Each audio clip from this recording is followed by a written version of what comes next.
Welcome to the Plastic Surgery Playbook. Yeah, glad to be here. We have a lot to cover today. We really do. Because what if that $100 serum that's sitting on your bathroom counter right now is actually accelerating your aging? Right. Or what if that trendy clinical treatment you're saving up for is secretly building scar tissue that could completely ruin your chances for a facelift a decade from now? Exactly. I mean, we spend just a staggering amount of time and money trying to convince our faces to defy gravity, right? Oh, absolutely. And the skincare industry is more than happy to sell us these miraculous serums and bizarre contraptions to capitalize on that. It's just a massive wall of noise. It really is. It's an industry built largely on hope and hype. Yeah. And when you strip away the beautiful packaging and, the influencer marketing, separating the biological facts from the expensive fictions has just never been more challenging for the consumer. Which is exactly our mission today. We are decoding that noise to figure out what actually forces your skin to look younger and what is basically just beautifully packaged snake oil. Mm-hmm. And to do this, we are relying on the playbooks of two world-class sources. We are looking at the clinical protocols of Dr. Shim Ching.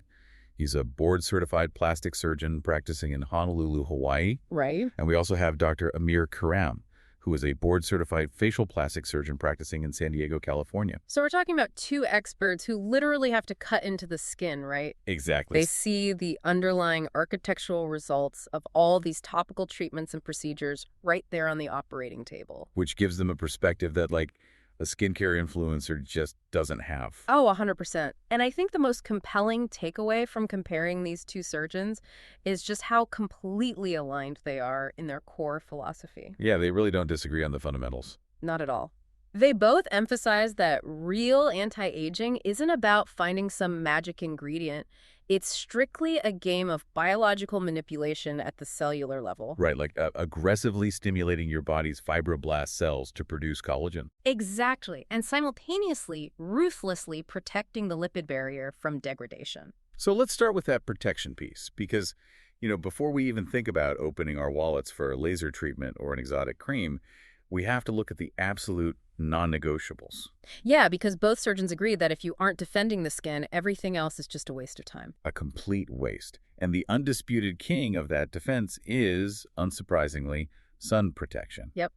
Dr. Cheng in Honolulu attributes a staggering 70 to 80% of visible skin aging directly to UV damage. Wait, really? 70 to 80%? That is huge. It's massive. He rates a broad-spectrum SPF a perfect 10 out of 10. Because when we talk about UV damage, we aren't just talking about getting a sunburn. Right.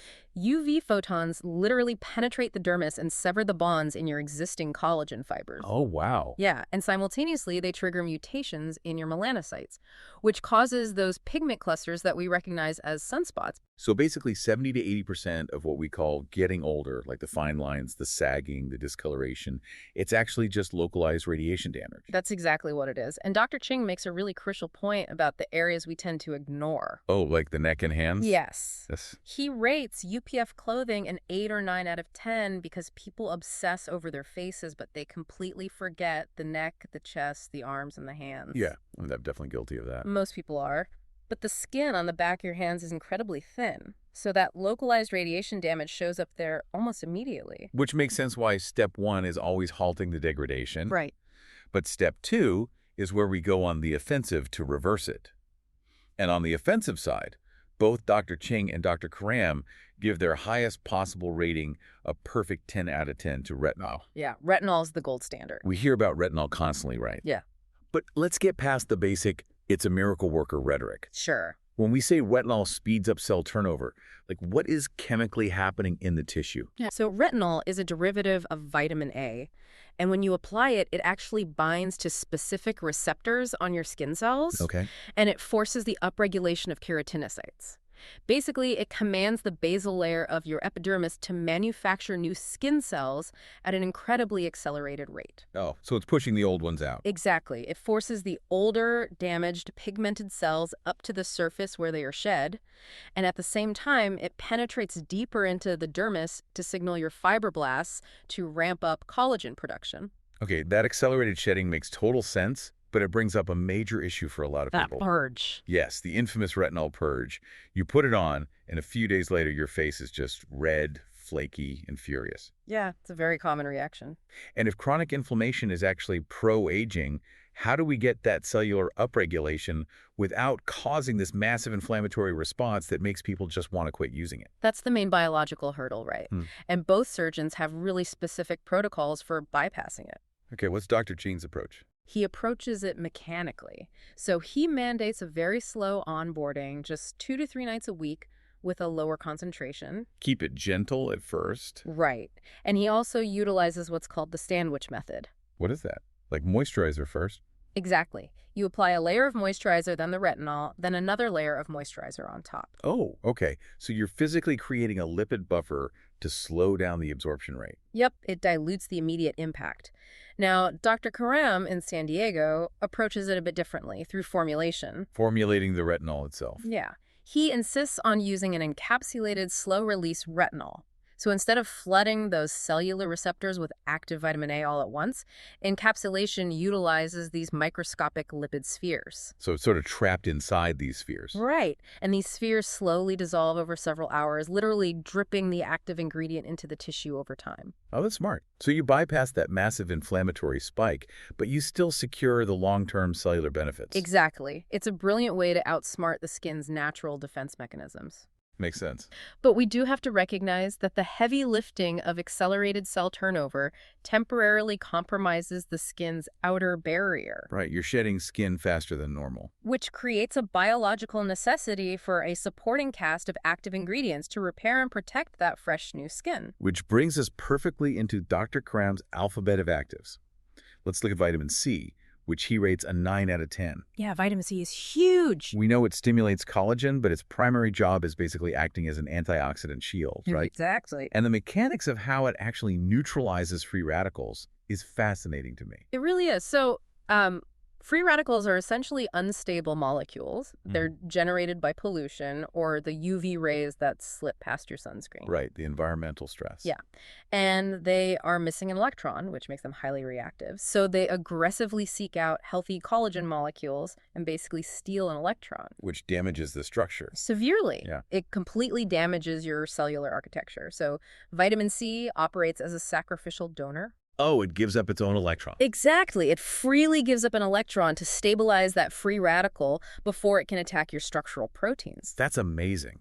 But there is a massive caveat here that the industry tries to gloss over, isn't there? Oh, a huge one. Dr. Karam warns that traditional vitamin C, usually listed on the back of the box as L-ascorbic acid, is notoriously unstable. Super unstable. Like the moment you open the bottle, it reacts with the oxygen and the light in your bathroom. It oxidizes, turns brown, and becomes virtually useless. Yeah, it basically turns into hot dog water. Right. And actually, oxidized ascorbic acid can act as a pro-oxidant, causing the very irritation you're trying to prevent in the first place. Exactly. Which is why Dr. Karam stresses that you have to look for stable advanced derivatives if you want the molecule to survive long enough to even penetrate the skin. Okay, so stability is key for vitamin C. And because using potent acids in retinol can put the skin in this constant state of low-grade stress, Dr. Karam brings in niacinamide, or vitamin B3. Which he also rates a 9 out of 10. Right. And niacinamide is essentially the biological repair mechanism. It stimulates the synthesis of ceramides. Ceramides being the natural lipids that act as the mortar holding the cellular bricks of your skin together. I love that visual. The bricks and mortar. Yeah, and by fortifying that lipid mortar, niacinamide drastically reduces transepidermal water loss, and it soothes the inflammatory pathways. So it's basically the specific ingredient that repairs the barrier so you can actually tolerate your retinol without chronic redness. Exactly. It's the peacemaker in the routine. Okay, so we are turning over cells with retinol, protecting from free radicals with vitamin C, and repairing the barrier with niacinamide. Right. Then Dr. Karam introduces peptides, which gets another 9 out of 10. And I sort of like to think of this whole system like a factory. Okay, I like where this is going. If retinol is the aggressive CEO demanding the factory produce more collagen immediately, peptides are the specific text messages or chemical blueprints handed directly to the workers on the floor. And niacinamide is like the HR department keeping everyone calm and preventing a strike. That is a highly accurate analogy. Right. Yeah, because peptides are short chains of amino acids. In nature, when your existing collagen breaks down, it forms specific peptide fragments. Okay. And those fragments act as biological messengers that tell your body, hey, we've sustained damage, we need more collagen here. Oh, I see. So by applying synthetic peptides topically, you are essentially tricking your fibroblasts into believing a massive collagen breakdown has just occurred. Wow, so you're faking an injury to force them to jump into action. Exactly. It forces them to lay down fresh architectural support. That's incredibly clever. Yeah. Now, all of these actives are playing the long game, right? It takes months of consistent cellular signaling to alter your skin structure. Oh, definitely. It's not overnight. But we all want immediate gratification, too. Mm. And Dr. Karam addresses this with immediate hydrators, giving hyaluronic acid an 8 out of 10. Mm-hmm. But here is where the skincare industry plays games with the science. Because slapping any cheap HA serum on your face might actually dry you out, depending on the molecular weight. This is such a vital distinction. Hyaluronic acid is a humectant, right? It holds up to 1,000 times its weight in water to instantly plump the skin. Which sounds great. It does. What? But we measure the size of these molecules in Daltons, and standard high molecular weight HA is simply too large to cross the epidermal barrier. So it just sits on top. It just sits on the surface. And if you live in a dry climate and you don't seal it with a heavy cream, that massive molecule will actually draw water out of the deeper layers of your skin and evaporate it into the dry air. Oh, no. So it's literally doing the exact opposite of what you want. Exactly, which is why Dr. Karam specifies looking for sodium hyaluronate on the ingredient list. Sodium hyaluronate. Got it. Yeah, it's a salt derivative of HA with a dramatically lower molecular weight. It is small enough to actually bypass the barrier and hydrate the tissue from within. Okay, that is a pro tip right there. Yeah. But at a certain point, the topical routine hits a biological ceiling, right? Yeah, it definitely does. We've optimized the cells at home, but to induce major structural changes, you need to introduce controlled physical trauma. Which is where we look at Dr. Ching's clinic guide for needles, peels, and lasers. Let's start with exfoliation. Dr. Ching rates chemical peels a 7 out of 10. We casually call it a skin reset, but biologically, you are applying an acid to induce a controlled destruction of the stratum corneum. Right, you're forcing a fresh layer of skin to the surface. And if you don't want the downtime of a heavy clinic peel, Dr. Karam points out that glycolic acid, which he rates an 8 out of 10, acts as an at-home mini peel. Yeah, glycolic acid is fantastic. It works by dissolving the desmosome. To desmosome. Yeah, they're basically those microscopic protein bridges that hold dead skin cells together. Once those bonds are dissolved, that dull, dead layer just sloughs off uniformly. Okay, so that handles the surface. But if we want to target the deeper dermis, we have to look at microneedling, right? Which Dr. Ching gives a 7 out of 10. Yes. And we are literally taking an electric device covered in tiny needles and stamping it into the face to create thousands of micro-injuries. It sounds completely medieval, doesn't it? It sounds totally counterintuitive to anti-aging. Like, why are we stabbing our faces? Well, it relies entirely on the body's trauma healing cascade. When those needles pierce the dermis, your biology detects a physical breach. Okay. And it instantly floods the area with fibroblasts to lay down fresh collagen and elastin to heal the wound. And Dr. Ching notes you can amplify this dramatically with PRP, right? Platelet-rich plasma. Yeah, the vampire facial. Right. By drawing your blood, spinning it in a centrifuge to isolate the concentrated growth factors, and driving that serum directly into those microchannels, Yeah. you are essentially weaponizing your own biological healing response. Exactly. It's supercharging the process. Okay, so we're using trauma to build collagen, but we also have to stop the mechanical breakdown of the skin in the first place. Yeah. Dr. Ching gives neuromodulators, like Botox, a 9 out of 10. And to understand why, we really have to understand the difference between dynamic and static wrinkles. This is a great point. So think of a dynamic wrinkle as the crease that forms only when the underlying muscle contracts, like when you squint or frown. Right. A static wrinkle is the line that remains permanently etched into your face, even when you are completely relaxed. Because the skin has essentially been folded too many times. Exactly. Over years, the constant folding of the skin fractures the collagen underneath. It's much like bending a piece of wire back and forth until it finally snaps. And Botox temporarily interrupts that neuromuscular signaling. Right. It prevents the muscle from contracting, which stops the repeated folding, effectively preventing the dynamic wrinkle from ever fracturing the collagen in the first place. Preventative maintenance. I like it. Yeah, it's like. And for the damage that is already etched in, Dr. Ching categorizes lasers beautifully breaking them down by photothermolysis, basically using specific wavelengths of light. Yeah, the wavelengths determines the biological target. So IPL or BBL lasers use wavelengths that are absorbed specifically by melanin and hemoglobin. Okay, so they target color. Right. They effectively heat and destroy sunspots and broken capillaries without damaging the surrounding tissue. And then you have the ablative lasers, like erbium or CO2. Yeah, those are the heavy hitters. These literally vaporize microscopic columns of water in the skin tissue. Vaporize. Wow. Yeah, it causes an immediate contraction of the skin and forces a massive regeneration of the surface layer. It's intense, but the results are incredible. Okay, so we've broken down lasers and needles. Yeah. But here's where we need to highlight a massive, massive warning from Dr. Ching. Yes, this is so important. There is a huge trend right now of people getting preventative fillers or using injectables like Sculptra to essentially inflate their entire face. Right, the pillow face look. Yeah. They are hoping to stretch the skin and smooth out wrinkles as a substitute for a surgical facelift.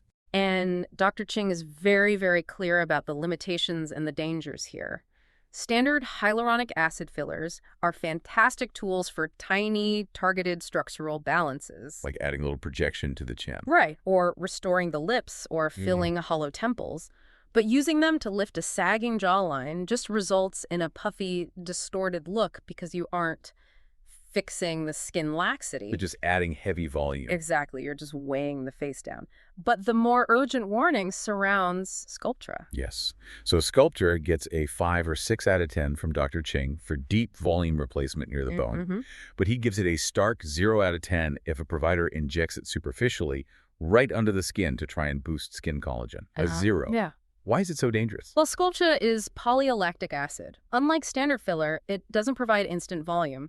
It works by intentionally causing a low-grade inflammatory response in your tissue, which your body isolates by surrounding it with new collagen. If it's injected deeply against the bone, that's fine.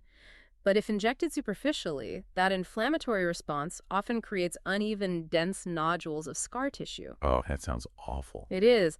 And Dr. Ching points out that when a surgeon later attempts a facelift on that patient, that superficial plane of scar tissue makes the surgical dissection incredibly difficult and unpredictable. Wait, really? So it can literally ruin your chances of having a smooth, successful surgical outcome later in life? Yes.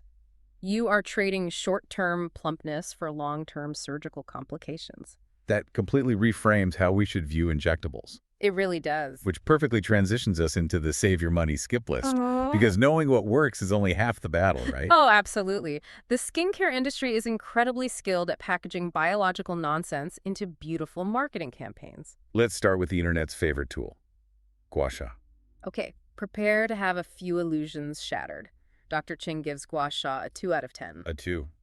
But you see endless videos showing incredible immediate jawline transformations using these smooth scraping stones. Right, it looks amazing on camera, but anatomically, it is purely a manipulation of the lymphatic system. You are physically pushing stagnant lymphatic fluid out of the facial tissues and down the neck. So it's just a temporary depuffing effect. Exactly. It does absolutely nothing to stimulate fibroblasts or alter the structural integrity of your collagen. The moment you stop, gravity and your circulatory system bring the fluid right back. So it's literally a temporary fluid shift marketed as a facelift. Pretty much. Okay, next on the skip list is a staple of the wellness influencer. Oral collagen powders in your morning latte. Oh, yeah. Dr. Ching gives this a 4 out of 10. People assume that drinking collagen means that specific collagen travels intact directly to their crow's feet. And that is the marketing genius of it, but basic human digestion completely ruins the fantasy. Because it's a protein, right? Exactly. Collagen is a massive, complex protein. When it hits the hydrochloric acid and enzymes in your stomach, it is rapidly cleaved and broken down into individual base-level amino acids. So it's just dismantled. Right. And your body absorbs those amino acids and distributes them wherever it deems biologically necessary, like to repair a torn muscle fiber or support your liver function. It does not prioritize the cosmetic appearance of your forehead. It definitely does not. You are paying a massive premium for what is essentially just standard dietary protein. Wow. Okay, then we have the viral sensation, snail mucin. Oh, boy. Dr. Karam drops the hammer on this one with a 2 out of 10. People are obsessed with slathering snail secretions on their faces for that hydrated glass skin look. Yeah, but when you strip away the exotic allure and actually analyze the chemical composition of snail mucin, you find it's primarily just a natural source of hyaluronic acid, some glycoproteins, and a few peptides. So it's just a basic humectant. Exactly. But why rely on an animal-derived excretion that naturally varies in concentration and quality from batch to batch, right? Right. We can synthesize the exact same molecules in a lab with absolute precision. Mm-hmm. You can just use a highly standardized sodium hyaluronate serum that delivers the exact Dalton weight required for tissue penetration. Exactly. With far more consistent clinical results. Which brings us to the final and probably the most high-tech sounding fad on the list, exosomes. Yes. This is marketed everywhere as the ultimate next-generation miracle. Yeah. But Dr. Karam gives them a brutal 1 out of 10. Yeah, a 1. They sound like science fiction. Microscopic cellular messengers that command your aging skin to regenerate. If the theory is so brilliant, why the 1 out of 10? Because the The treatments that dominate our social media, feeds the gua sha stones, the snail mucin, the exosome serums, are the exact items the actual board-certified surgeons rank at the very bottom. Because the algorithm rewards visually pleasing gimmicks, but cellular biology only responds to proven mechanisms. That is the ultimate synthesis of the plastic surgery playbook. Exactly. You defend the architecture with broad-spectrum SPF and UPF clothing. You force cellular turnover with retinol. You arm the barrier against free radicals with stable vitamin C and fortify the lipids with niacinamide. And when topicals hit their ceiling, you use targeted clinical trauma like microneedling, peels, and lasers to force regeneration. And you ruthlessly ignore the noise of unproven fads. That's the playbook. It's all about the unglamorous, relentless consistency of manipulating our own biology. Yeah. But, it leaves me with this lingering thought. What's that? If the true secret to youth isn't found in expensive snail secretions or hyped-up exosome serums, but in the precise mechanical delivery of cellular instructions, what happens when the science finally catches up to the marketing? Oh, that's an interesting point. What happens when we actually crack the code to deliver synthetic exosomes flawlessly into the deeper layers of the dermis? Are we approaching an era where aging becomes entirely optional? A world where we can just transmit the perfect biological software update to our cells. Exactly. And just command them to stay 25 forever. Something to think about next time you're doing your routine. Definitely.